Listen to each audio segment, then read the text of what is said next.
Sykes reporting for LWN behind the Prince Edward County Courthouse, where the free health clinic went to go ask for money from the surrounding 7 counties so that they are able to stay open for individuals that do not have health insurance. Ravynn Sykes reporting for LWN outside of Willett Hall, where the new basketball season will soon begin. When it comes to college campuses and drinking, many students blame their actions on the alcohol. But what happens when those actions cause life-threatening situations? Ravynn Sykes reporting for LWN, where this weekend, Spring Weekend, will be taking place on the campus, which is an annual tradition.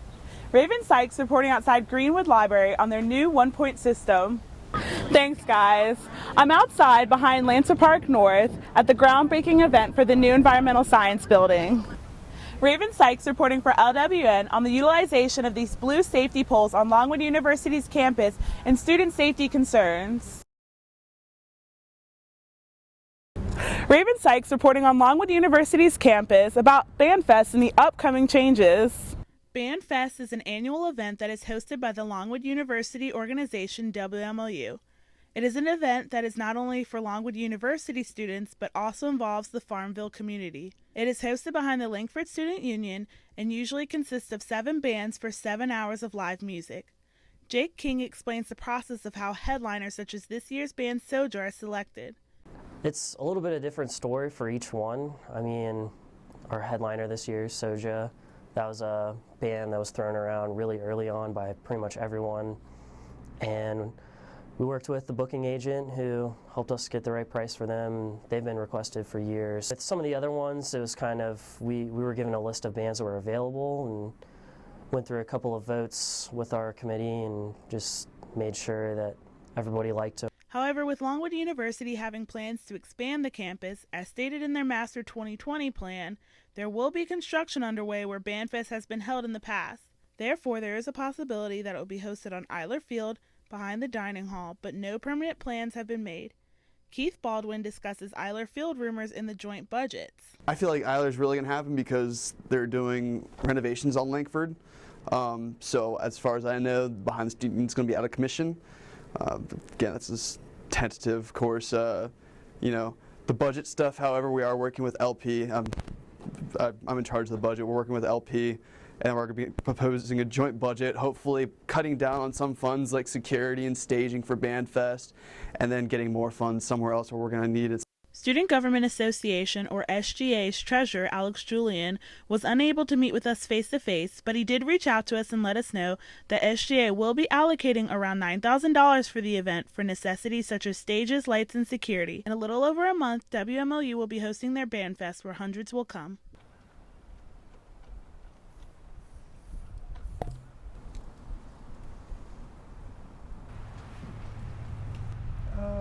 Well, one thing here, there's a lot of big bass and everything, and it's a real pretty place to come and fish at. Adrenaline. It's just pumping all the time, because you never know. It's like today I was out there, and I kept fishing and fishing. I fished for 4 hours and didn't catch anything.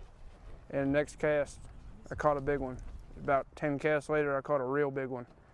And my heart's still racing. That's why we do it.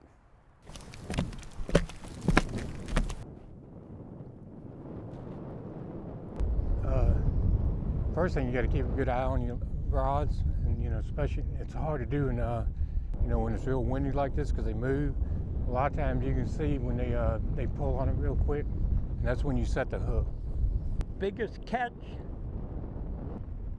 Oh, 1993, I caught one 13.6, but all the big fish died.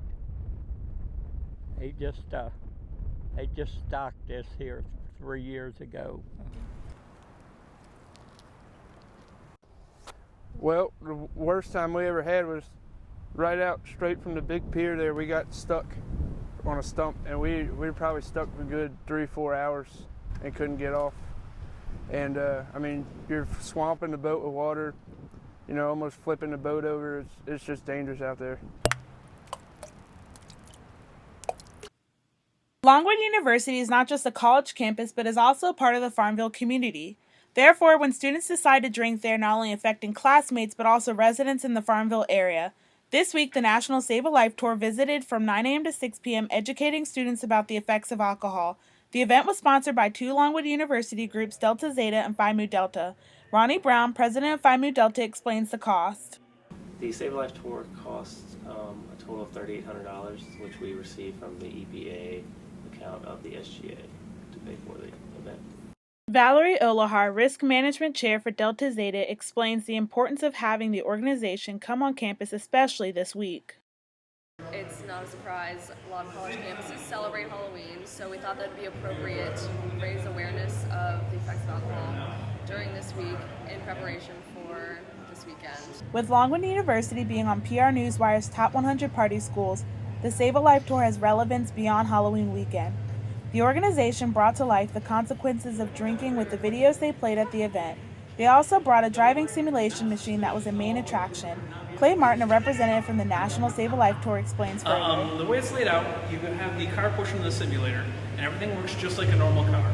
So you got your brake pedal, your gas, and your steering just like normal, but there's also working blinkers, speedometer, tachometer. You can even turn the air conditioner on and off in the vehicle.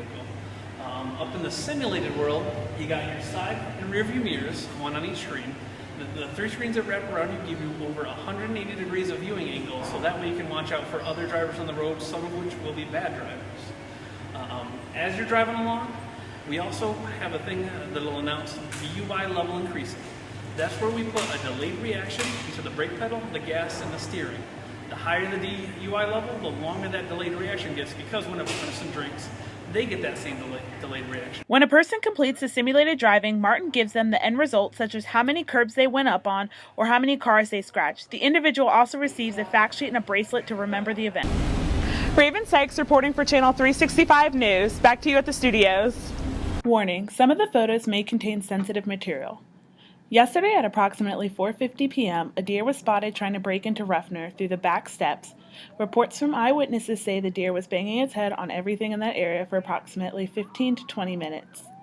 Sources report that a Longwood University teacher attempted to help the deer down by catching the animal, and then the police arrived on the scene, and that is when the deer jumped from the banister. According to an anonymous source, the deer was seen at Longwood University's craft house at approximately 3:15 p.m., where they presume the deer made its way over to the Ruffner area. The deer was last seen alive leaving the scene, but as to whether the deer is alive or not is unclear.